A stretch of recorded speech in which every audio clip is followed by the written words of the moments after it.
Welcome back, America. I'm Hugh Hewitt. Bethany Mandel is my guest. She is the co author of The Mom Wars on Substack.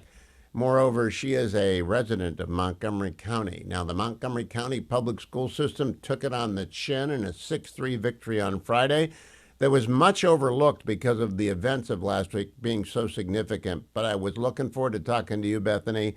Would you just describe how crazy Montgomery County public schools are and how important this decision is to you and to every other parent who lives in Montgomery County? Yeah, so I've been covering this case for 2 years since I accidentally 2 summers ago drove by the protests outside of the Montgomery County School Board. And I was driving by in Rockville and I pulled a Yui with my kids because I saw all these signs that said, give us the freedom to parent. And the parents did not look like the sort of stereotypical moms for liberty white women that everyone thinks we are. And so I pulled a Yui and I pulled in and I said, "What are y'all doing? Tell me about this." And very quickly, I got the scoop that they had made in Montgomery County Public Schools books about gender and sexuality, LGBTQ books mandatory in the classroom. They refused to allow parents to opt their children out. They had offered an opt out and then they withdrew it because, funny enough, they said that there was too many parents opting their children out. I feel like that might be a signal that maybe you should change the curriculum if too many parents are opting their children out. But that was not the signal that MCPS got. When they had too many parents opting their children out, according to them, they withdrew the ability to opt their children out. So this case went through the entire sort of Maryland process of, district court, all of those places. And eventually it wound its way up to the Supreme Court. And the Supreme Court ruled that forcing children to read books that are directly contradictory to their religious beliefs is a violation of their family's religious liberty, and that Montgomery County have to reinstitute the opt out for these students. What's notable in Montgomery County is that it's used as a testing ground.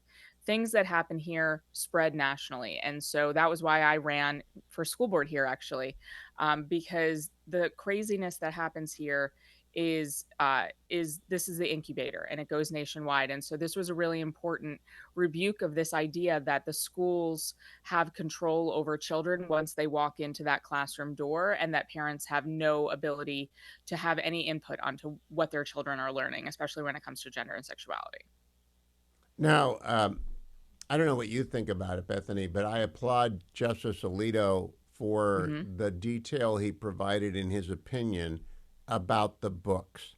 Because, Yeah. like you, I have many friends who are LGBTQ plus. I have friends who are married in the same gender.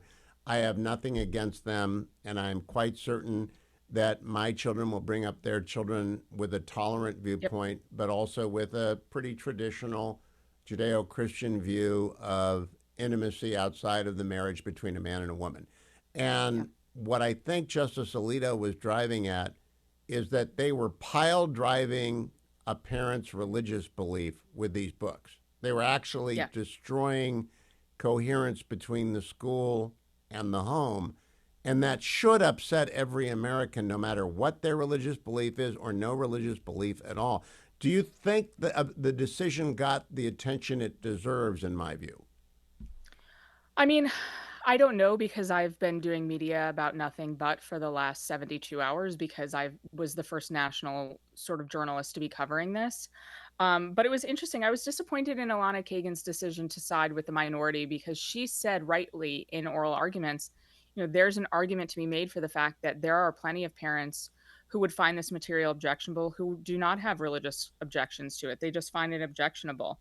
I want to expand a little bit on that point you made. This is far more than just tolerance and all of those nice little buzzwords.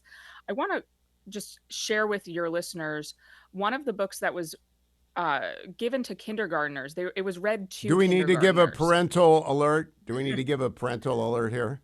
A tiny bit, yeah, honestly. Okay, good. It was called Pride Puppy.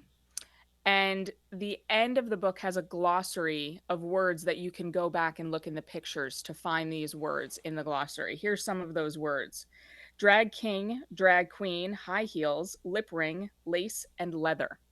That's a book for kindergartners. And that's the word search for the pictures that are in that book. Alana Kagan was right. There are a lot of parents who do not hold religious objections to this lifestyle, who don't really want their 5 and 6 year old searching through a book for things like drag king, drag queen, leather lip ring. I mean, the list went on. It's an extensive list of words in the back of this word search. So much so that actually Montgomery County decided to pull this book out of their curriculum because they had so many objections, but it was in there. So I'm curious, when you have as many parents as objected, uh, what is it about the Montgomery County School Board that made them dug in their heel? Was this a teacher union deal? Was it a left wing elected board deal? Because this was constitutional suicide. I mean, it really was Yeah. uh, dead on arrival from the moment it got to the Supreme Court. Yeah, no, it absolutely was. And the school board spent upwards of $2 million to bring this case to the Supreme Court of my tax dollars, and money that should have been spent, making sure that more than half of the county's school kids can read and write on grade level, which they currently cannot. So I don't really understand. I spoke to lots of folks who were insiders in the school board, teachers, principals, and principals came out against this. They said rightfully that they had been hearing from a lot of teachers that this created an antagonistic relationship between teachers and parents, parents and principals. They viewed it as unnecessarily antagonistic. I spoke to one of the plaintiffs on the case, and she shared with me that she had her child with special needs, and she had a really open dialogue with her kids' teachers up until this point. And when this opt out was removed, she said it was, and I'm quoting her, she said it felt like a wall went down. And all of a sudden, she just could not dialogue with her kids' teachers anymore. And it totally evaporated the trust. And so I think that that particular teacher was probably an activist. But for a lot of teachers and a lot of principals, they did not want this. This was not a fight that they signed on for. And one of the school board members in a meeting said, "Where exactly is this coming from?" And she was like, "Shh," by all the other folks because she was on camera and on mic. But it's never been clear where this came from. My belief is that it was the school board. They had they had meetings about this nonstop. I mean, this was such a disservice to students for so many reasons, but one of them was it took up all the attention of the school board for over a year. And at one of the meetings, they actually locked the meeting, and they prevented activists, journalists like myself and like Matt Foldy, another journalist who he was at the Spectator at the time, from entering the school board meeting. And in addition, they blocked me on Twitter. There was an MCPS Pride Twitter account, and they blocked me because they didn't want me covering it. And we just won a lawsuit. America's First Legal represented us, and Of course you would. MCPS settled They with can't do Matt that. It's Foldy and the I. government. Uh-huh. Yeah, And I, MCPS I settled with really, us for six figures. I just think they ought to fire whoever their general counsel is. There's got to be a law firm that is advising the Montgomery County Public Schools, and that law firm or that lawyer should be fired because they've wasted all that money and they've lost another lawsuit. And you, Bethany Mandel, are a hero. Keep fighting. Bethany Shondark on X, The Mom Wars at Substack, themomwars.substack.com, themomwars.substack.com. I'll be right